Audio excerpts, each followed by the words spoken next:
Students, today we will discuss about Van 't Hoff's reaction isotherm.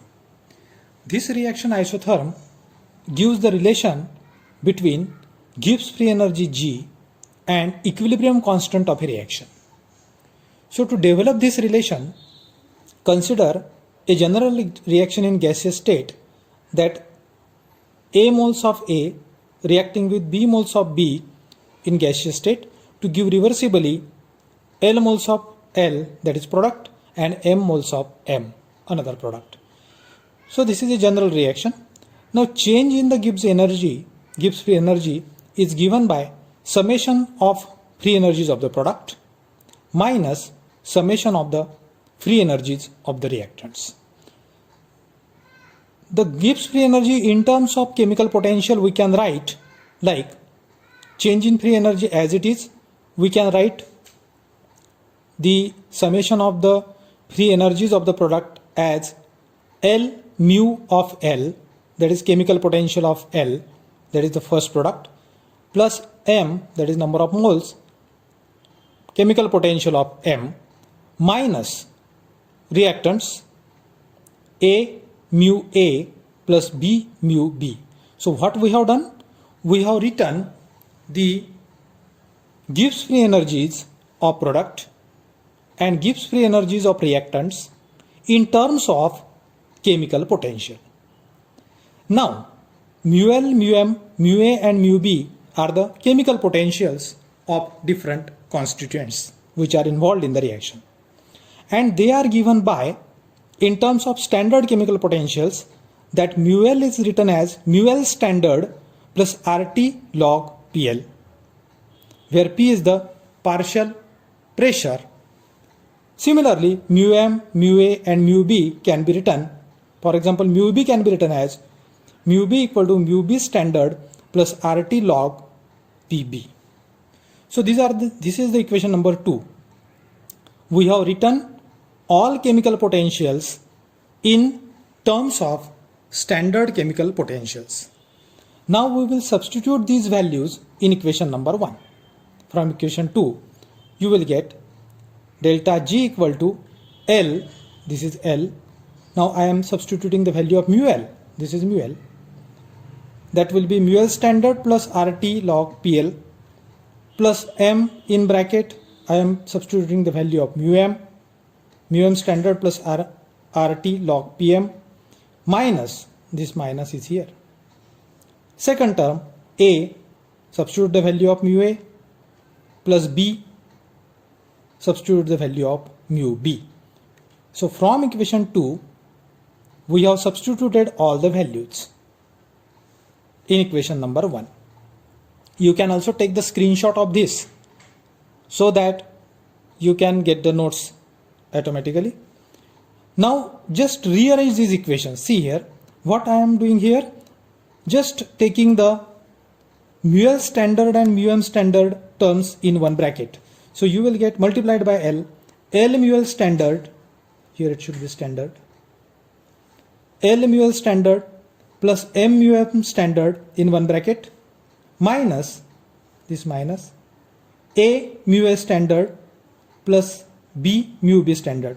Means I have taken all the terms of standard chemical potential in one bracket plus RT, taking RT common here.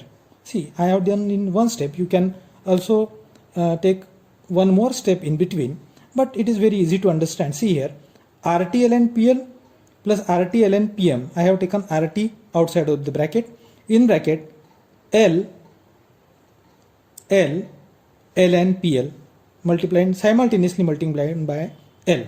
So RT taken common from all these brackets, RT in bracket L log PL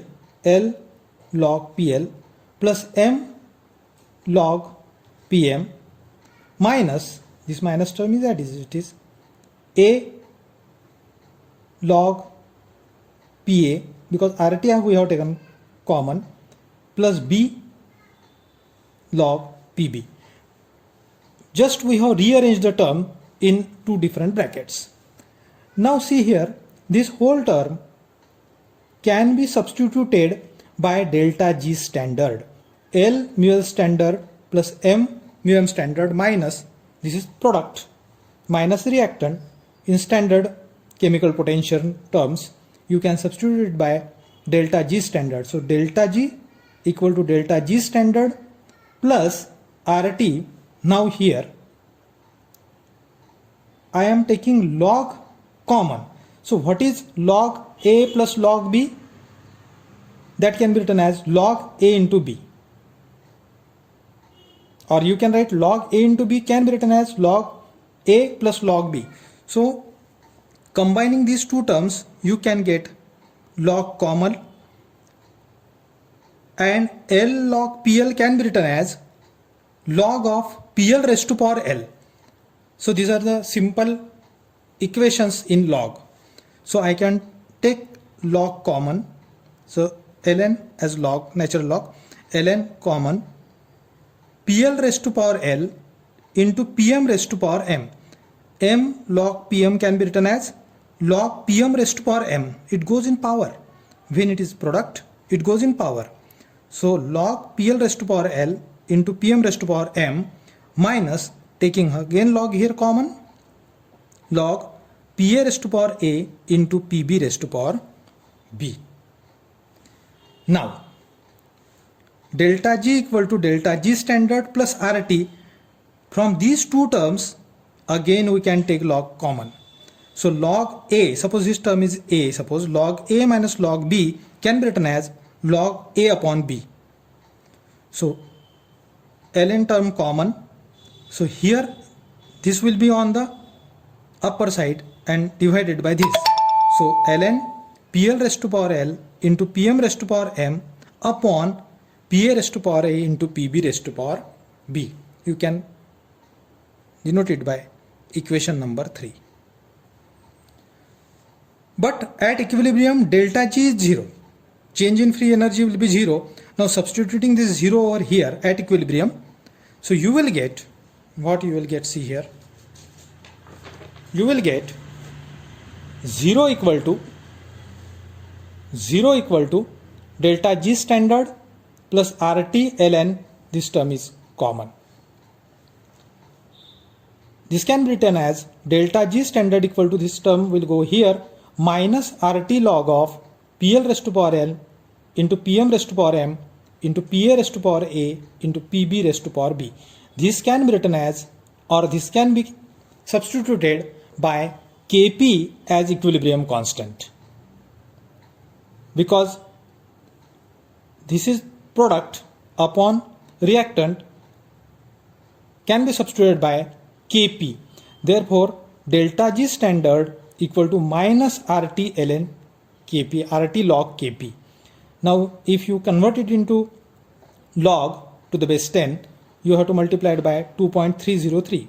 So delta G standard equal to minus 2.303 RT log Kp, where Kp is the equilibrium constant, is called as the Van 't Hoff's reaction isotherm, which gives the relation between the free energy and equilibrium constant. This relation we have developed. So this is all about Van 't Hoff's reaction isotherm.